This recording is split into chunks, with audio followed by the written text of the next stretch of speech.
भरपूर उंडारून आल्यामुळे खिशाला छिद्र नाही, भगदाड पडले. त्यामुळे आता पुढचे काही दिवस मी गप घरी बसायचं ठरवले. बेरोजगार आणि एकटीच राहत असल्यामुळे वाटेल तिथे पसरता येतं आणि टीव्ही पाहता येतं.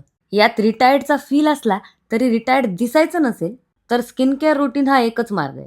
म्हणजेच चांगलं सनस्क्रीन लावायचं. माझं जुनं सनस्क्रीन लावून मी घरात फिरले आणि चुकून आरशासमोर आले तर डायरेक्ट आहट सिरियल.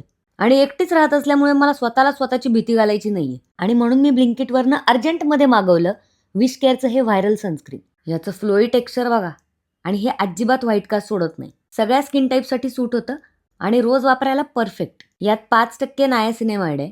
त्यामुळे सिरम, मॉइश्चरायझर आणि सनस्क्रीन सगळ्या ज्या स्किन केअरच्या स्टेप आहेत ना ते एका प्रॉडक्टनेच होऊन जातात. आणि यामुळेच मला टवळका करायला, रीला बघायला आणि टीव्ही बघायला अजून वेळ मिळतो. आता सनस्क्रीन तर लावले, चौकात टपरीवर चहा पिऊन येते. येता का? Okay bye.